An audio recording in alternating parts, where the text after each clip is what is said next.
Bonjour à tous, bienvenue dans l'aventure ludique extraordinaire. Et oui, The Great Wall arrive enfin sur la chaîne. Présentation des règles de base et du matériel, c'est tout de suite. Mais avant d'aller plus loin, comme tout petit créateur de contenu, chaque abonné et abonnement reste la meilleure source de motivation possible. Alors je compte sur toi.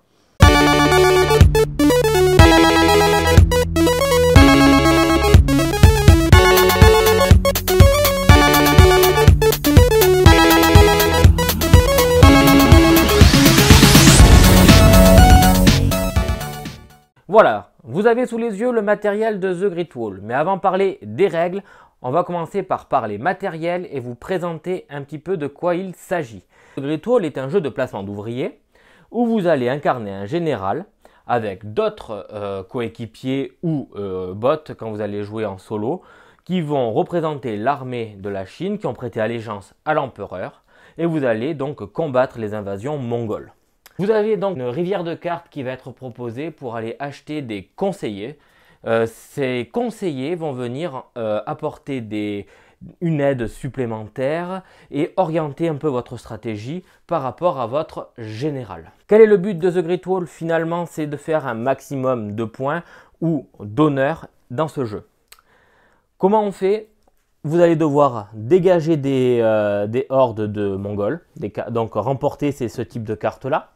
Vous allez devoir construire la muraille de Chine et vous allez essayer d'avoir un maximum de lieux avec un maximum de ressources. Évidemment, comme dans tout type de jeu post-ouvrier, vous ne pourrez pas tout faire. À vous de bien vous organiser et de jouer en fonction des cartes artefacts qui sont représentées ici. Comment on gagne à ce jeu? Ou du moins, comment on met fin à la partie dans The Great Wall? Plusieurs manières. Vous avez réussi à construire toutes les murailles de Chine jusqu'aux 3 étages. Ici, vous avez le 3e étage, le 2e étage et le 1er étage. Donc à chaque fois, vous pouvez avoir les 3 superpositions. Si vous y arrivez, la partie est finie. Vous mettez un terme à la partie une fois que vous arrivez à la dernière saison de la 4e année, ici. Vous allez avoir 4 années complètes pour tenir face à l'armée mongole. Dernière manière de mettre fin à la partie, si vous venez à épuiser votre stock de pions honte. La présentation du matériel étant faite, je vous propose de passer à la présentation des règles pour une partie solo compétitive. Oui, car dans The Great Wall, vous avez plusieurs modes de jeu où vous allez avoir du compétitif, du solo et vous allez avoir en plus du coopératif et tout ça peut être mélangé. Donc c'est pour ça que je précise un petit peu. Trêve de bavardage, on passe à la mise en place. Ok, voilà, donc du coup pour la mise en place, je vous propose de partir de cette partie-là du plateau et de remonter comme ça, pour vous expliquer un petit peu de quoi il en retourne. Ces cartes vont guider un peu votre stratégie. C'est une erreur que l'on fait au début quand on commence à jouer au Great Wall, c'est on ne les regarde pas assez. Donc là, commencez par en prendre connaissance. Les 2 autres artefacts, vous les mettez de côté. Ensuite, vous allez prendre ce jeton et le mettre sur le 3 joueurs. Les emplacements suivants, donc de 1 à 4, vont être les 4 années durant lesquelles votre clan et les clans qui vous accompagneront devront résister à l'invasion mongole. Une année est composée de 4 saisons. Pour employer d'autres termes, une année est un round complet de jeu. Une saison correspondra plutôt à des phases de jeu, des phases d'entretien, des phases de jeu des joueurs et des phases où c'est les Mongols qui vont jouer et attaquer. Donc 4 rounds à tenir complètement, plus 2 saisons ici, vous verrez comment. Au niveau de l'explication de la piste, en dessous vous avez donc ce petit carré rouge qui va représenter à chaque fois les soldats. Et la tête de mort représente le nombre de soldats qui seront tués sur les cartes horde d'une année sur l'autre. À chaque fois que vous allez venir tuer une carte horde. D'ailleurs, comme on parle de carte horde, on va commencer par la mise en place. Au début, on ne se réfère pas à ces petits symboles ici, puisqu'il faut recouvrir les 2 emplacements libres de la première ligne sur les parties les plus à droite de la muraille. En effet, la partie la plus à gauche ne sera pas utilisée en solo et à 2 joueurs. Donc les barricades qui sont là ne seront pas éphémères, elles seront posées et ne bougeront plus du tout. ce qui signifie qu'on ne va pas construire de muraille non plus ici. Ça sous-entend que la fin de partie peut être déclenchée lorsque vous avez construit les 3 étages de chacune des 2 colonnes les plus à droite du plateau de jeu. Les barricades sont déjà donc posées pour attaquer la partie. Il est nécessaire de comprendre que ces barricades-là seront défaussées à la phase d'entretien en hiver. Elles ne durent qu'1 an. Chaque barricade a une défense de 2. Par exemple, pour expliquer, la carte Horde va avoir ici sa force d'attaque et ici la quantité de points de gloire qu'elle va rapporter si vous venez à la détruire. Chaque barricade ayant une défense de 2, vous voyez, vous faites 6 moins 2, 4, 6, ça fait 0. Les barricades tiendront face à cette carte Horde. C'est ça que ça sous-entend. Par contre, ici, 2, 4, 6 avec le 7, la cavalerie d'élite va renverser les barricades et va rentrer dans la ville. Il va falloir donc y prêter un peu plus attention. Et ça, par contre, c'est une carte... Ok, donc je vais quand même remplacer celle-ci qui est une carte pour le coop. Attention, c'est vraiment pour le coop. Elles ont vraiment nécessité à être jouées en coop. Elles sont très fortes. Donc, je vais la remplacer par celle-ci. Bon, qui s'appellera chef. Et là, du coup, on sera à 6 contre 2. Et va rapporter 5 points de victoire si vous l'avez.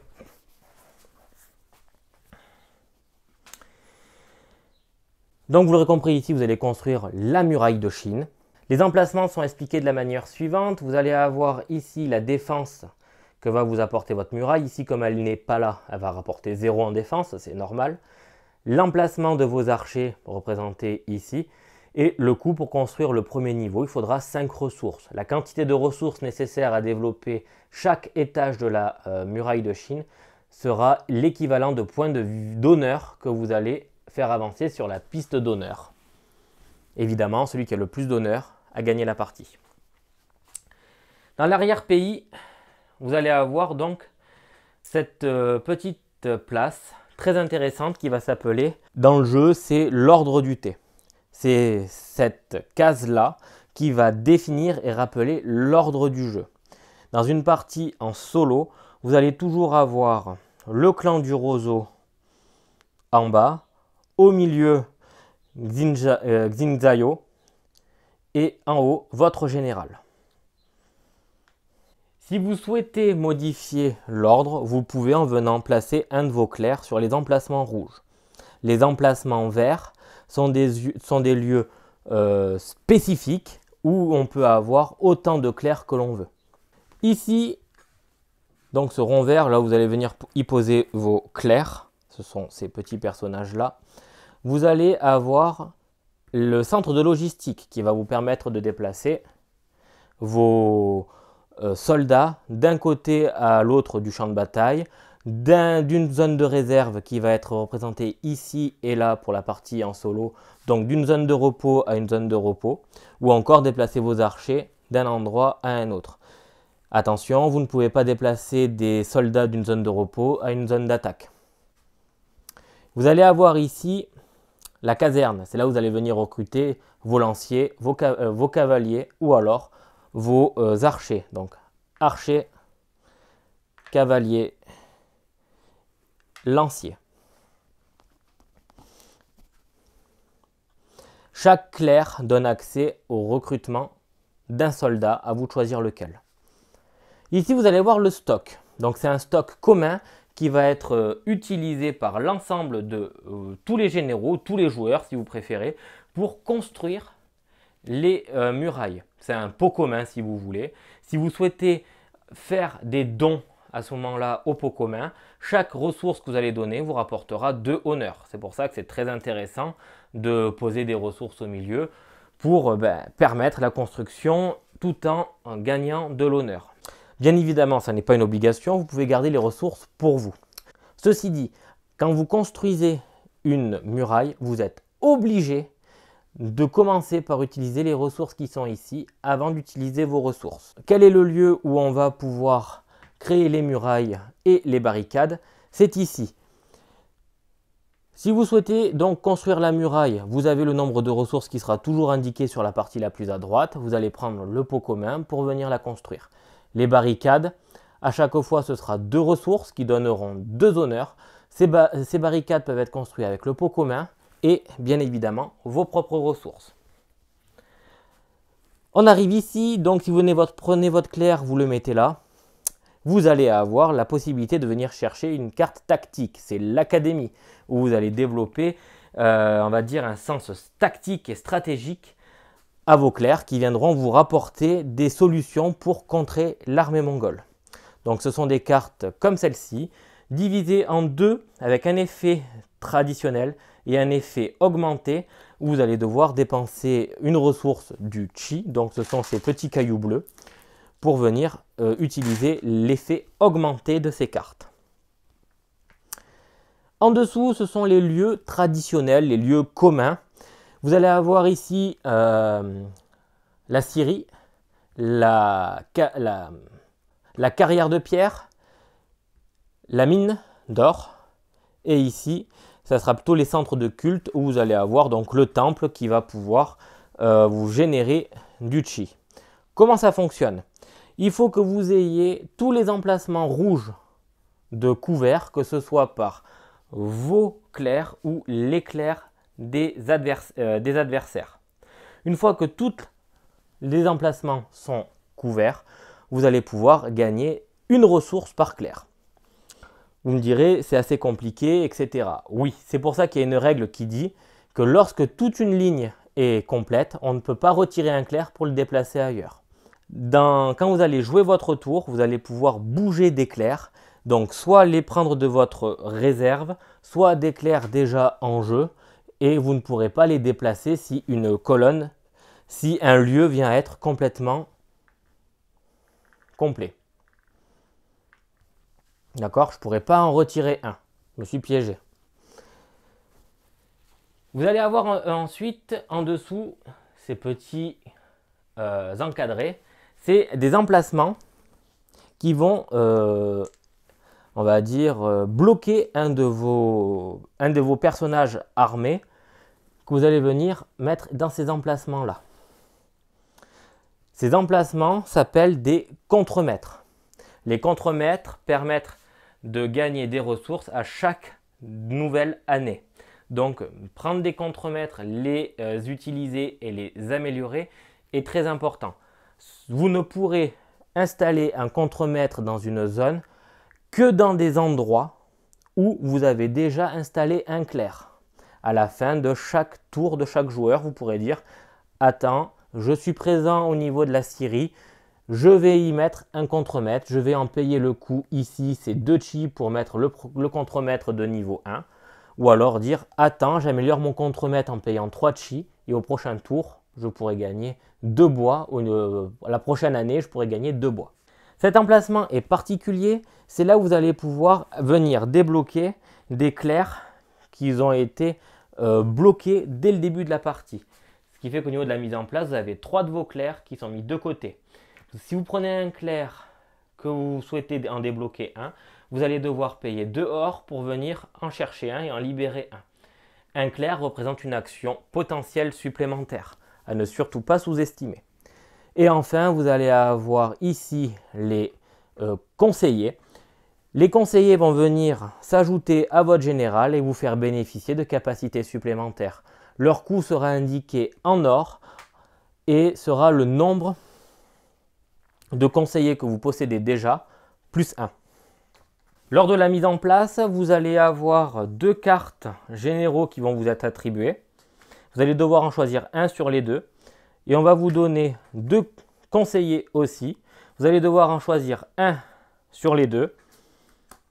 Et par exemple, imaginons que, bon, je sais pas, là c'est au pif. Imaginons que j'ai choisi ce général-là. J'ai 2 conseillers en plus. Donc au pif, on va dire par exemple, je garde celui-ci. À droite, je mettrai mes conseillers. Et ensuite, en dessous, le conseiller que je ne choisis pas. Les conseillers que vous allez chercher ici sont très importants. Soit vous allez pouvoir les additionner face ouverte, soit vous allez pouvoir dire je prends celui-là mais je vais le mettre en dessous. Le nombre de petits symboles là sera directement et étroitement lié à la capacité spéciale de votre général ou alors de vos cartes tactiques, voire même de vos cartes stratégie. Qu'est-ce que c'est que le deck stratégie? C'est 6 cartes, un deck de base que chaque généraux possède. Un tour de jeu sera composé de l'activation toute simple d'une carte stratégie. Chaque joueur active sa carte stratégie, on passe à la phase suivante et ainsi de suite. Vous l'aurez compris, vous allez avoir 1, 2, 3, 4, 5, 6 activations, c'est-à-dire que votre deck va y passer en intégralité. Donc faites bien attention aux cartes stratégiques que vous jouez et que vos adversaires jouent, puisqu'elles vont avoir aussi un impact et une force différente en fonction des cartes qui seront jouées à ce moment-là. Pour le solo, la mise en place se poursuivra avec donc le général du clan du roseau, avec 3 clercs qui seront dans les 3 premiers emplacements des lieux traditionnels, donc la scierie, la mine de pierre et la mine d'or. Il va avoir uniquement ces 9 lanciers de base et dispose uniquement d'une carte stratégie simple. Donc ce sera toujours la même qui va jouer. Et maintenant Xin Zhao, lui, il part avec une carte particulière générale, une piste de ressources en dessous et 2 conseillers. Les conseillers qu'il reçoit sont directement mis dessous. Pour ce qui est des ressources, il y a une erreur dans le livret de règles. Il faut prendre une ressource de chaque. Donc jusqu'ici, pas d'erreur.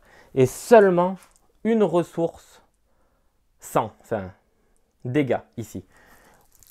Vous allez devoir donc au début faire une mise en place au hasard. Et ça va permettre au joueur Xin Zhao de savoir quels seront les bâtiments qu'il va aller chercher en priorité. Donc la piste est composée de la manière suivante. La partie haute, ce sont les ressources qu'il a déjà en masse, si vous voulez. Et en dessous, dans la partie basse, ça sera les ressources qu'il manque. Donc c'est là où il va déplacer ses clercs. Donc en priorité, ici, ça serait la caserne avec la goutte de sang. Puis ensuite, venir y poser un clerc ou 2 ou 3 en fonction de ce qui est possible. Et des emplacements libres au temple. Enfin, dernier point, chose que je n'ai pas encore expliquée et qu'il faut bien comprendre. Ces petits drapeaux ici, sur certains lieux, donc les lieux traditionnels plus la caserne, c'est les mêmes qu'il y a sur les jetons honte. Pourquoi? Un jeton honte est attribué au général, donc en dehors des bots du solo, donc le clan du roseau et Xin Zhao ne gagne pas de jeton honte, il n'y aura que le joueur principal. On gagne un jeton honte lorsqu'on est le seul général, donc même s'il a ses 3-4 clercs, s'il est tout seul dans ce lieu, à ce moment-là, il va avoir un jeton honte qui lui sera attribué. Un jeton honte peut être posé soit dessous un de ses soldats, donc lancier, cavalier ou archer. Ça veut dire que ça va venir, on va dire, freiner le développement de son armée. Enfin, autre solution pour poser les pions honte, c'est venir les mettre sur les cartes horde. Ce qui fait que lorsqu'on gagne une carte horde, on ne score pas directement les points de victoire. On la met sur son verso pour débloquer ces emplacements-là. Toute carte horde qui se voit avec un jeton honte ne scorera pas ses points en fin de partie. Pour entrer un peu plus en détail dans les règles, je vous propose de faire comme si on commençait le premier tour pour vous expliquer comment exactement ça se passe.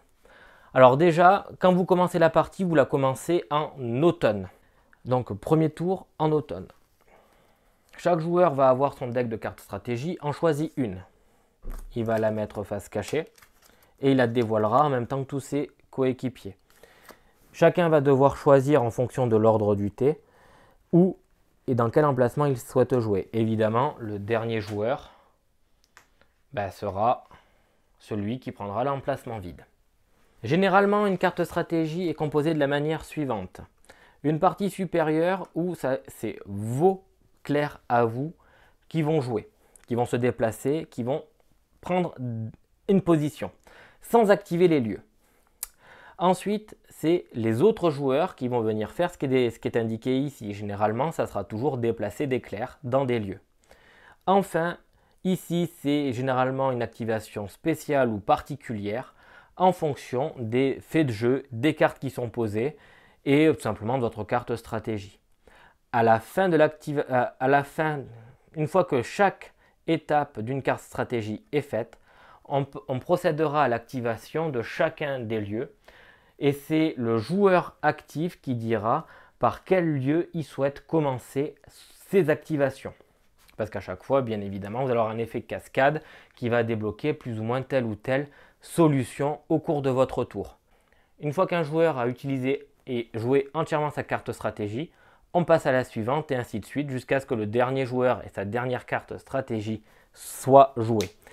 Quand ça sera le cas, ça sera donc la fin de l'automne. On verra à travers la partie comment sont attribuées les cartes Horde. Bien évidemment, ce sera au cours de l'automne que vous allez venir y placer vos soldats, parfois détruire des cartes Horde.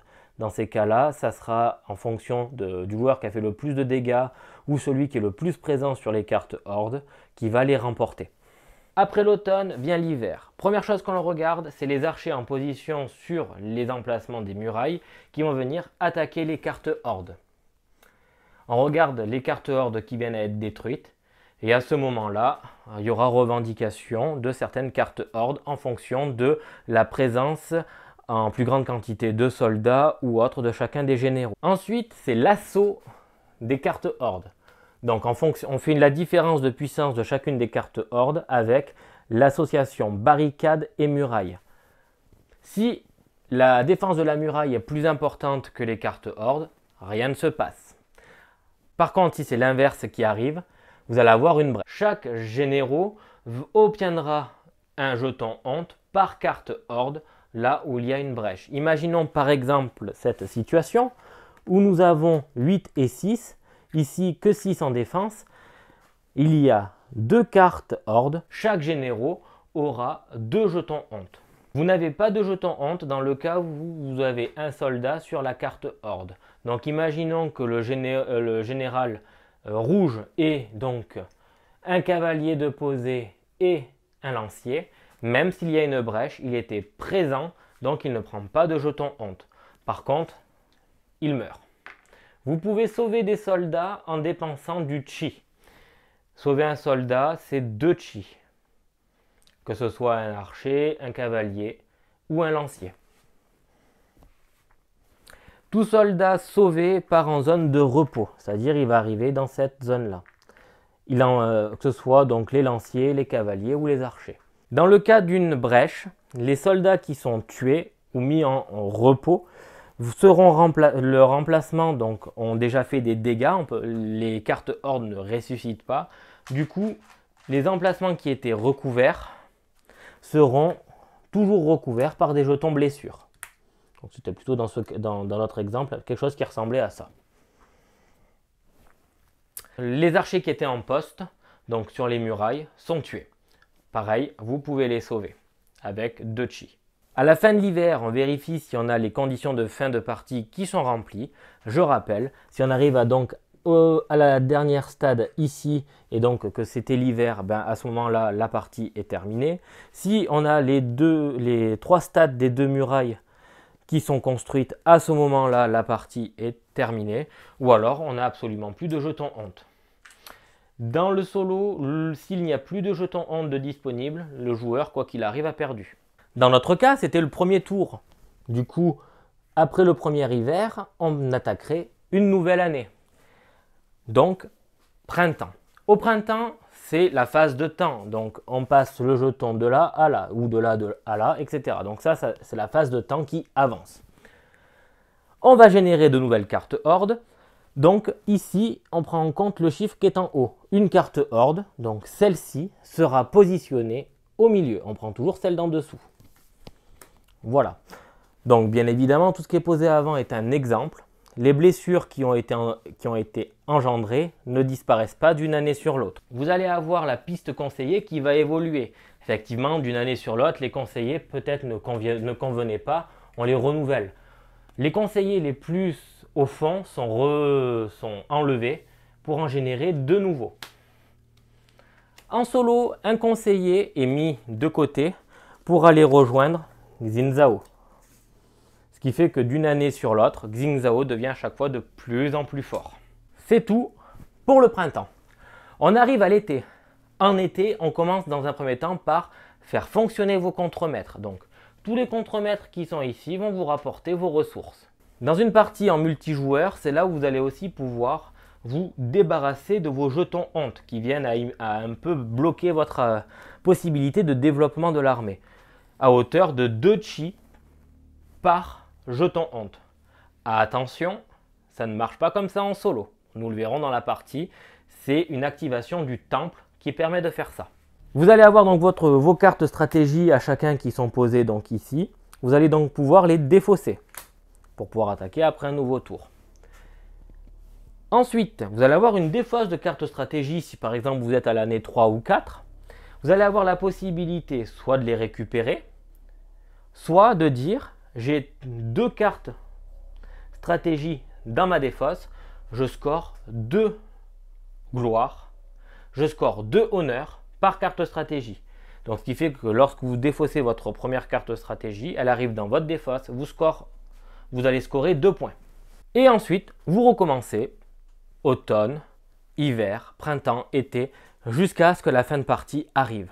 Voilà comment se déroule le jeu. À la fin de la partie, vous allez avoir donc le décompte de points qui va se faire. Le décompte de points est présenté de la manière suivante. Vous allez perdre 5 honneurs par jeton honte que vous avez. Que ce soit que vous avez donc sous un soldat. Les jetons honte mis sur une carte horde empêchent simplement le scoring de la carte horde. Donc parfois ça vaut le coup de se dire elle vaut que 5 points, je vais mettre un jeton horde dessus, mais en contrepartie je vais laisser tous mes soldats disponibles. C'est des choix parfois assez compliqués à faire en fin de partie. Vous allez ensuite ajouter l'honneur de chaque carte horde que vous avez sur votre piste honneur. Évidemment, chaque carte horde qui n'a pas de jeton honte dessus. Et enfin, vous allez scorer l'honneur que vous rapportera chacun des 3 artefacts. Pour le solo, Xin Zhao, lui, il va scorer à chaque fois 20 points par carte artefact. Donc vous êtes sûr et certain que déjà lui, il a 60 points. Je vais ajouter des petites précisions pour le solo. Xin Zhao a donc ses activations et le déplacement de ses clairs en fonction de sa piste de ressources en dessous. Lorsqu'un lieu est activé avec un de ses clairs, on a une rotation des ressources qui est faite, histoire d'à chaque fois activer des lieux différents.